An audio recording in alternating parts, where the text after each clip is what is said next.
आदरणीय head ma'am, मेरे staff सदस्य और प्यारे बच्चों, हम सभी जानते हैं कि अभी कुछ दिन पहले 22 अप्रैल को जम्मू कश्मीर के पहलगाम में निर्दोष लोगों की आतंकवादियों द्वारा हत्या कर दी गई और इससे पूरा देश गुस्से में है और साथ ही साथ वो आतंकवादियों से बदला लेने की मांग कर रहा है। आज स्थिति ये हो गई है कि इस देश के अंदर युद्ध के आसार शुरू हो गए हैं, क्योंकि आतंक को आतंक के द्वारा ही खत्म किया जा सकता है, ना कि उसके साथ एक भाईचारा बरतकर। सरकार सजग हो चुकी है और इस वजह से सब जगह सेना को सतर्क कर दिया गया है। साथ ही साथ देश के नागरिकों को भी इस बारे में अलर्ट किया जा रहा है। इस देश के 300 जिलों में आज शाम 7 बजे से ट्रेनिंग दी जा रही है, पर इससे पहले हमारे लिए समझना जरूरी है कि मॉक ड्रिल है क्या, क्योंकि युद्ध के समय हवाई हमले होते हैं। ऐसे में उन हवाई हमलों से हम कैसे सावधान रहे, मॉक ड्रिल में उसकी जानकारी दी जाती है। इसमें बताया जाता है कि एक सायरन बजेगा और उस सायरन के दौरान हमें सावधानियां रखनी है। साथ ही साथ सारी बिजली बंद हो जाएगी, अंधेरा हो जाएगा और इस परिस्थिति में जो व्यक्ति फंस जाता है या घायल हो जाता है, तो जो इस मॉक ड्रिल के सैनिक है, जो इस सेवा में जुटे हुए हैं, उन लोगों को वो कैसे तुरंत मदद दें, अस्पताल तक पहुंचाए, इस बात की भी ट्रेनिंग उन्हें दी जाती है। हमें भी इस बारे में सावधान होने की बहुत जरूरत है, क्योंकि हम भी अपने भारत देश का हिस्सा हैं।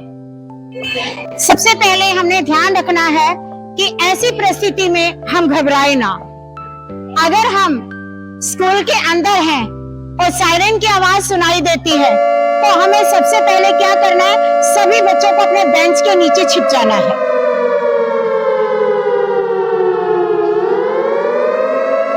कुछ इस तरह से, जैसे अभी आपको वीडियो में दिखाया गया है। इसके साथ ही हमें एक और सावधानी बरतनी जरूरी है कि खुले में हो तब हम सायरन की आवाज सुनते ही क्या करें, तो आप इस वीडियो में देखिए।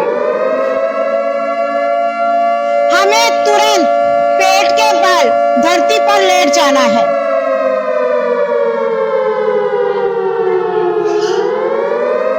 और कहीं अगर हम खुले मैदान में हो तो उस स्थिति में हमें क्या करना चाहिए, अगर पास ही दीवार है तो हमें दीवार के साथ सटकर खड़े हो जाना चाहिए, और अगर कोना है तो उस कोने में जाकर दुबक कर खड़े हो जाना चाहिए।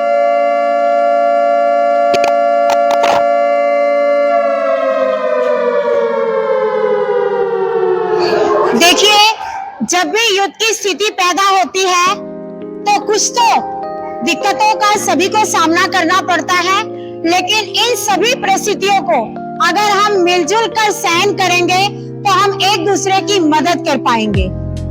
इसलिए ऐसी स्थिति अगर भविष्य में होती है, क्योंकि इससे पहले 1971 में पाकिस्तान के साथ ये परिस्थिति आ चुकी है। अब हमने कैसे निपटना है उस बारे में विद्यालय आपको जानकारी दे चुका है। इन बातों पर ध्यान रखना है। साथ ही साथ फर्स्ट एड अपने पास घर में हर वक्त होना चाहिए। मोमबत्ती, टॉर्च का हमने प्रयोग करना है, वो भी हमारे पास सही जगह पर होना चाहिए, ताकि हम हर परिस्थिति से निपटने के लिए तैयार हो। इसके साथ ही एक बार सभी बच्चे जोर से नारा लगाएंगे, भारत माता की, भारत माता की। एक बार फिर पूरे जोर से पूरा विद्यालय, भारत माता की। सबके लिए शुभकामनाएं, और आतंकवाद को खत्म करने में हम सभी एकजुट हैं। जय हिंद। धन्यवाद।